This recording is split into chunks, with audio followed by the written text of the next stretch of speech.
Hi there, I'm Heidi Pinkston, Executive Director at Piedmont Arts. Thank you for joining us in the galleries. Piedmont Arts is happy to be celebrating our annual Black History Month.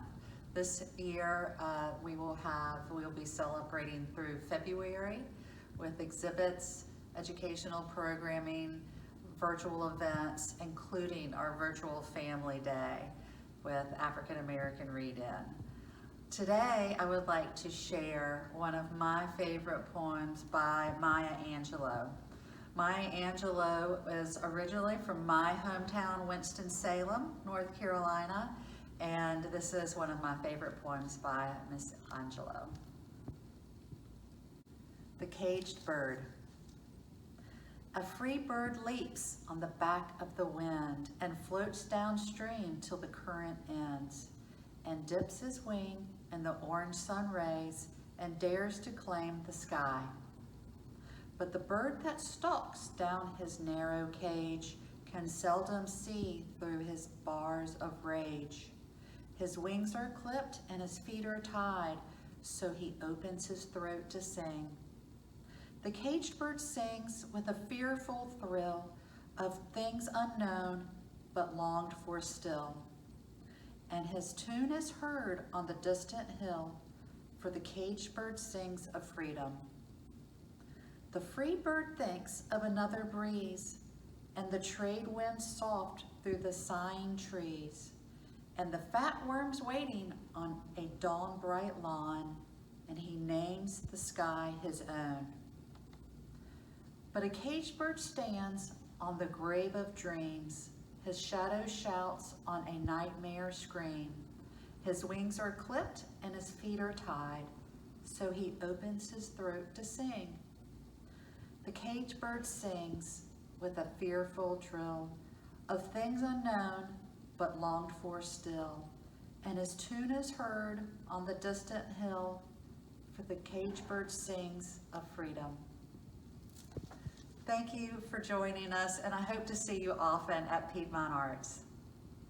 I'm reading from Michelle Obama's book, Becoming, which came out in 2018. At school, we were given an hour-long break for lunch each day. Because my mother didn't work and our apartment was so close by, I usually marched home with 4 or 5 other girls in tow, all of us talking nonstop, ready to sprawl on the kitchen floor to play jacks and watch all my children, while my mom handed out sandwiches. This, for me, began a habit that was sustained me for life, keeping a close and high-spirited council of girlfriends, a safe harbor of female wisdom. In my lunch group, we dissected whatever had gone on that morning at school, any beefs we had with the teachers, any assignments that struck us as useless. Our opinions were largely formed by committee. We idolized the Jackson 5, and we weren't sure how we felt about the Osmonds. Watergate had happened, but none of us understood it. It seemed like a lot of old guys talking into microphones in Washington, D.C., which to us was just a faraway city filled with a lot of white buildings and white men. My mom, meanwhile, was plenty happy to serve us. It gave her an easy window into our world. As my friends and I ate and gossiped, she often stood by quietly, engaged in some household chore, not hiding the fact that she was taking in every word. And my family, with 4 of us packed into less than 900 square feet of living space, we'd never had any privacy anyway. It mattered only sometimes. Becoming by Michelle Obama. We lived inside the bubble of the presidency for more than 2 years. I looked for ways to widen its perimeter as I could. Barack and I continued to open the White House up to more people, most especially children, hoping to make its grandeur feel inclusive, mixing some liveliness into the formality and tradition. Anytime foreign dignitaries came for state visits, we invited local school kids to come over to take in the pomp of an official welcome ceremony and taste the food that was to be served at the state dinner. When musicians were coming in for an evening performance, we asked them to show up early to help with a youth workshop. We wanted to highlight the importance of exposing children to the arts, showing that it's not a luxury but a necessity to their overall educational experience. I relished the sight of high schoolers mingling with contemporary artists like John Legend, Justin Timberlake, and Alison Krauss, as well as legends like Smokey Robinson and Patti LaBelle. For me, it was a throwback to the way I had been raised. The jazz at Southside's house, the piano recitals, and operetta workshops put on by my great Aunt Rhoby, my family's trips to downtown museums. I knew how arts and culture contributed to the development of a child, and it made me feel at home. Barack and I swayed to the beat together in the front row of every performance. Even my mother, who generally steered clear of public appearances, always made her way down to the stage floor anytime music was playing. And this is in reference to, she hosted a music series in the summer of 2009.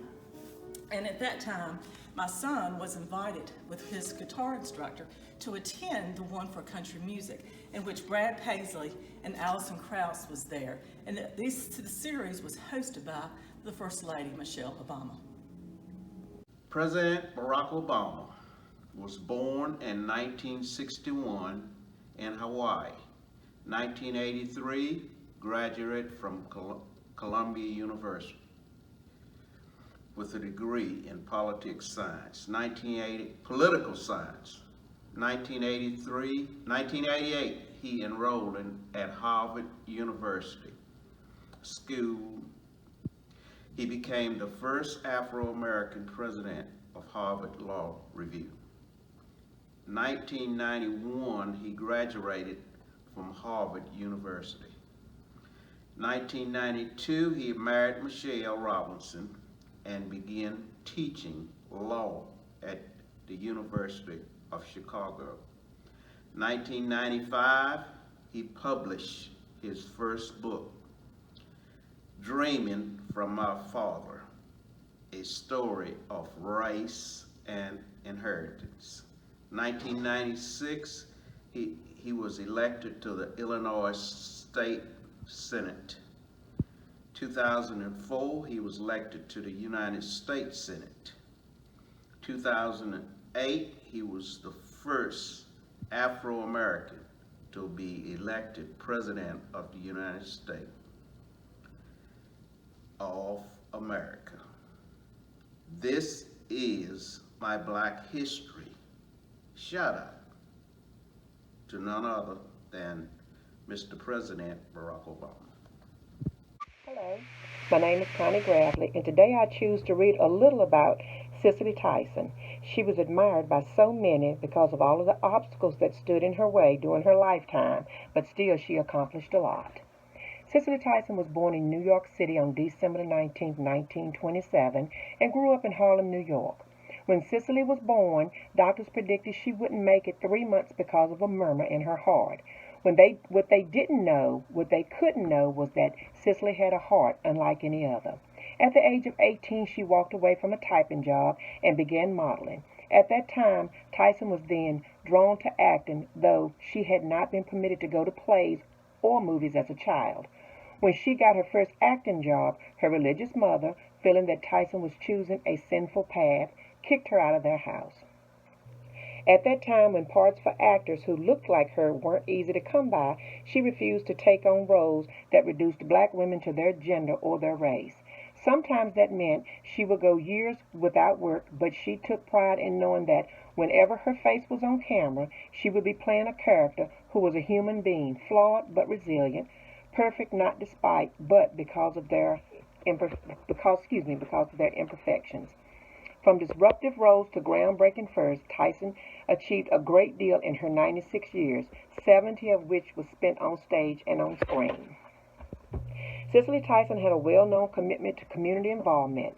She co-founded the Dance Theater of Harlem after Martin Luther King Jr.'s assassination, and when a school board of East Orange, New Jersey wanted to name a performing arts school after her, she only agreed to accept the honor if she could participate in school activities. In addition to attending meetings and events, Tyson even taught a master's class at that school. Tyson went on to win numerous Emmys and Grammys, and also in 2016 former U.S. President Barack Obama presented her with the Presidential Medal of Freedom, the highest civilian honor in the nation. In 2018, at the 90th Academy Awards ceremony, Tyson became the first black woman to ever receive an honorary Oscar at 93 years old. In 2020, she was inducted into the Television Academy Hall of Fame at age 95, and in 2021, Just As I Am, Tyson's first and only memoir, was published 2 days before she died. Cicely Tyson departed her life on January 28, 2021 in Harlem. During her last interview with Gayle King, Miss King asked Tyson, "Well, what do you want us to remember about you?" And Miss Tyson answered, "I done my best." And I really can say that she surely did. Thank you. Hi, I'm Catherine with Carter Bank and Trust, the Customer Contact Center, and I'd like to share some inspiration this morning by Maya Angelou. Still I rise. You may write me down in history with your bitter, twisted lies. You may trod me in the very dirt, but still like dust I'll rise. Does my sassiness upset you? Why are you beset with gloom? 'Cause I walk like I've got oil wells pumping in my living room. Just like moons and like suns, with certainty of tides, just like hopes springing high, still I rise. Do you want to see me broken, bowed head and lowered eyes, shoulders falling down like teardrops, weakened by my soulful cries? Does my haughtiness offend you? Don't you take it awful hard? 'Cause I laugh like I've got diamonds digging in my own backyard. You may shoot me with your words, you may cut me with your eyes, you may kill me with your hatefulness, but still like air I'll rise. Does my sexiness upset you? Does it come as a surprise that I dance like I've got diamonds meeting at my thighs? Out of the huts of history's shame, I rise. Up from the past that's rooted in pain, I rise. I'm a black ocean, leaping and wide, welling and swelling, I bear in the tide. Leaving behind nights of terror and fear, I rise. Into a daybreak that's wondrously clear, I rise. Bringing the gifts that my ancestors gave, I am the dream and the hope of the slave. I rise, I rise, I rise. My name is Danielle. I'm located here at the Customer Contact Center with Carter Bank and Trust, and I would also like to share an inspirational quote with you. The ship of my life may or may not be sailing on calm and amiable seas. The challenging days of my existence may or may not be bright and promising. Stormy or sunny days, glorious or lonely nights, I maintain an attitude of gratitude. If I insist on being pessimistic, there is always tomorrow. Today, I am blessed. By Maya Angelou. Thank you. Song of the Giraffe by Shannon K. Jacobs. Have you ever had a dream and then seen that the dream came true? Song of the Giraffe is about the power of dreams and about growing up. In Kisana's village, there was no water. Every morning the women walked to the water hole an hour away to fetch water. They filled jars with muddy water and balanced the heavy jars on their heads and then walked back to the village. Kisana was 10 and loved to go with the women who laughed and sang as they walked. Kisana and her mother had a garden behind their house, but the rains had not come and the garden was beginning to dry up. The village leader had medicine man called the tribe together and he said, "This is the worst dry spell that our village has ever known." He talked of the hidden springs and the underground caves that the ancestors knew of the springs, but in its secret source, but was lost over the years. At the feast of the ancestors, the villagers would give the gifts, and then they would pray to find the spring. The next day, Kasana worked in her garden. She heard an animal struggling in the bush. It was a baby giraffe caught on a wire. Kasana cut the baby giraffe free. That night, Kasana dreamed about a giraffe. He said to her, "Because you saved me, I will save your people. I will show you where the hidden spring is." In the dream, he led Kasana to a rocky hill with a big baobab tree grew. In her dream, Kasana knelt down and saw a hole in the rocks and hoped to find fresh water, but she awoke. Kasana left on a journey to find the baboa tree and the secret spring. The giraffe would guard her from snakes, from a lioness. Kasana was given a seed from the tree, which she took back to the feast of the ancestors. It was destroyed by a mean boy. Kasana then gave her Song of the Giraffe, the most beautiful gift she could give. The villagers joined in the song, sending the beautiful sound skyward to the ancestors. On and on the song continued throughout the night. After the dream, the medicine man led Kasana to the hill. The spring was discovered. It had been beneath the village all along. Hello, my name is Joyce Staples, former member of the Piedmont Arts Board and a former educator, long-term educator in Martinsville and Henry County. Today, I would like to share with you 3 poems by Amanda Gordon. Amanda, I'm sure you realize, was awesome at the inauguration of President Joseph Biden. So here we go.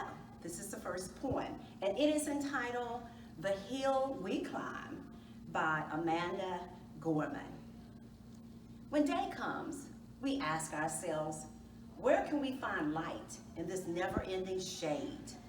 The loss we carry, a sea we must wade. We brave the belly of the beast. We've learned that quiet isn't always peace, and the norms and notions of what just isn't always justice. And yet the dawn is ours before we knew it. Somehow we do it. Somehow we weathered and witnessed a nation that isn't broken, but simply unfinished. We, the successors of a country, at a time where a skinny black girl descended from slaves and raised by a single mother can dream of becoming president, only to find herself reciting for one. And yes, we are far from polished, far from pristine, but that doesn't mean we're striving to form a union that is perfect. We're striving to forge our union with purpose, to compose a country committed to all cultures, colors, characters, and conditions of man.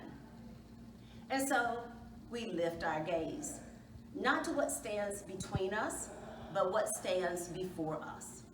We close the divide because we know to put our future first. We must first put our differences aside. We lay down our arms so we can reach out our arms to one another. We seek harm to none and harmony for all. Let the globe, if nothing else, say this is true, that even as we grieved, we grew, that even as we hurt, we hoped, that even as we tired, we tried, that we'll forever be tied together, victorious, not because we will never again know defeat, but because we will never again sow division. Scripture tells us to envision that everyone shall sit under their own vine and fig tree, and no one shall make them afraid. If we're to live up to our own time, then victory won't lie in the blade, but in the bridges we've made.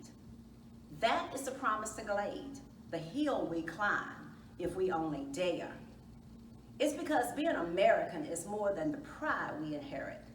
It's the path we step into and how we repair it. We've seen a force that would shatter our nation rather than share it, would destroy our country if it meant delaying democracy. And this effort very nearly succeeded. But while democracy can be periodically delayed, it can never be permanently defeated. In this truth, in this faith we trust, for while we have our eyes on the future, history has its eyes on us. This is the era of just redemption we feared at its inception. We did not feel prepared to be the heirs of such a terrified hour, but within it, we found the power to author a new chapter, to offer hope and laughter to ourselves. So while once we asked, how could we possibly prevail over catastrophe? Now we must assert, how could catastrophe possibly prevail over us? We will not march back to what was, but move to what it shall be, a country that is bruised but whole, benevolent but bold, fierce and free. We will not be turned around or interrupted by intimidation. because we know our inaction and inertia will be the inheritance of the next generation, become the future. Our blunders become their burdens. But one thing is certain, if we merge mercy with might and might with right, then love becomes our legacy and change our children's birthright. So let us leave behind a country better than the one we were left. Every breath from our bronze-pounded chest, we will raise this wounded world into a wondrous one. We will rise from the golden hills of the West. We will rise from the windswept Northeast, where our forefathers first realized revolution. We will rise from the lake-rim cities of the Midwestern states. We will rise from the sun-baked South. We will rebuild, reconcile, and recover. And every known nook of our nation and every corner called our country, our people, diverse and beautiful, will emerge battered and beautiful. When day comes, we step out of the shade of flame and unafraid. The new dawn balloons as we free it. For there is always light if only we're brave enough to see it. If only we're brave enough to be it. Amanda Gorman is the first poet to recite at a Super Bowl. She entitled this poem, Chorus of the Captains. Today, we honor 3 captains for their actions and impact in a time of uncertainty and need. They've taken the lead, exceeding all expectations and limitations, uplifting their communities and neighbors. As leaders, healers, and educators, James has felt the wounds of warfare, but this warrior still shares his home with at-risk kids. During COVID, he's even lent a hand, love streaming football for family and fans. Tremaine is an educator who whirls nonstop, providing his community with hotspots, laptops, and tech workshops, so his students have all the tools they need to succeed in life and in school. Susie is an ICU nurse manager at a Tampa hospital. Her chronicles prove that even in tragedy, hope is possible. She lost her grandmothers to the pandemic and fights to save other lives in the ICU battle zone, defining the frontline heroes risking their lives for our own. Let us walk with these warriors, charge on with these champions, and carry forth the call of our captives. We celebrate them by acting with courage and compassion, by doing what is right and just. For while we honor them today, it is they who honor us every day. And this is the final poem I would like to read by Amanda Gorman. I discovered Amanda Gorman years ago through a colleague, Tammy Forbes, who's a writing coordinator and an English teacher at Patrick Henry Community College. This is entitled The Miracle of Morning. So each day that we get up, we face a new day, and we're just happy to be alive. The miracle of morning. I thought I awakened in a world of mourning, heavy clouds crowding, a society storming. But there's something different on this golden morning, something magical in the sunlight, wide and warming. I see a dad with his stroller taking a jog. Across the street, a bright-eyed girl chases her dog. A grandma on a porch fingers her rosaries. She grins as her young neighbor brings her groceries. While we might feel small, separate, and all alone, our people have never been more closely tethered. The question isn't if we will weather this unknown, but how we will weather this unknown together. So on this meaningful morn, we mourn and we mend. Like light, we can't be broken, even when we bend. As me, we will defeat both despair and disease. We stand with healthcare heroes and all employees, with families, libraries, schools, waiters, artists, businesses, restaurants, hospitals hit hardest. We ignite not in the light, but in the lack thereof. For it is in loss that we truly learn to love. In this chaos, we will discover clarity. In suffering, we must find solidarity. For it's our grief that gives us our gratitude, shows us how to find hope if we ever lose it, to ensure that this ache wasn't endured in vain. Do not ignore the pain. Give it purpose. Use it. Read children's books. Dance along to DJ music. Know that this distance will make our hearts grow fonder. From a wave of woes, our world will emerge stronger. We'll observe how the burdens braved by humankind are also the moments that make us humans kind. Let every dawn find us courageous, brought closer, heeding the light before the fight is over. And when this ends, we'll smile sweetly, finally seeing, in testing time, we became the best of beings. This is a poem titled Won't You Celebrate With Me, written by Lucille Clifton. Won't you celebrate with me what I have shaped into a kind of life? I had no model. Born in Babylon, both non-white and woman. What did I see to be except myself? I made it up. Here on this bridge between starshine and clay, my one hand holding tight my other hand, come celebrate with me that every day something has tried to kill me and has failed. I too sing America. I am the darker brother. They send me to eat in the kitchen when company comes, but I laugh and eat well and grow strong. Tomorrow I'll be at the table when company comes. Nobody dare say to me in the kitchen. Then, besides, they'll see how beautiful I am and be ashamed. I too am America. Alone by Maya Angelou. Now, if you listen closely, I'll tell you what I know. Storm clouds are gathering, the wind is gonna blow. The race of man is suffering, and I can hear the moan. 'Cause nobody, but nobody, can make it out here alone. Today I'll be reading When I Walk by Adam Taliaferro. When I walk, it's for those who prayed for me. When I walk, it's for the tremendous amount of love and support my parents showed me. When I walk, it's for my therapist at McGee who pushed me through every day of rehab. When I walk, it's for the doctors and trainers who saved me. When I walk, it's for the alumni who made me truly feel like part of the Penn State family. When I walk, it's for my friends who visited me each week in the hospital. When I walk, it's for my little brother who became my big brother in my time in need. When I walk, it's for those I never met but sent something just to let me know they cared. When I walk, it's for everyone in my hometown of Voorhees. When I walk, it's for my entire family. When I walk, it's for my teammates here at Penn State who stuck by me the whole way. When I walk, it's for Penn State. I could catch a rainbow, Maya Angelou.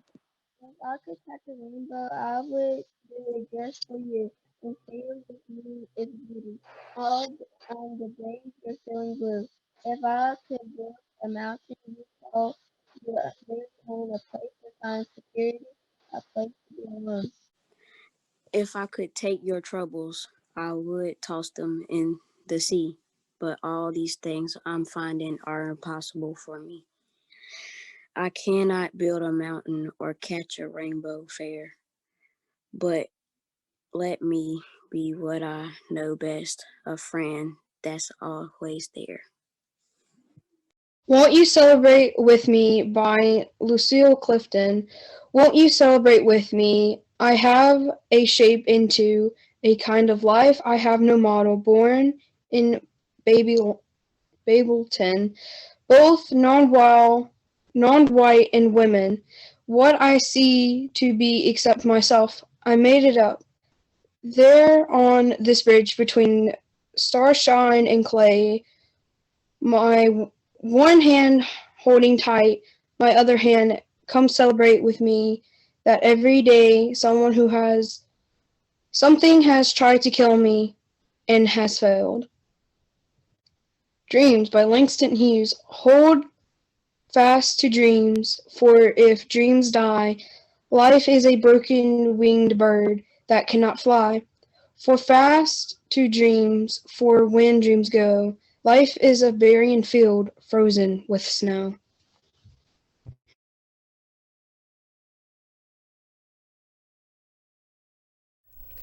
I Too by Langston Hughes. I too sing America. I am the darker brother they send me to eat in the kitchen when company comes. But I laugh and I eat well and grow strong. Tomorrow I will be at the table when company comes. Nobody will dare say to me, eat in the kitchen. Then, besides, they'll see how beautiful I am and be ashamed. I too am American.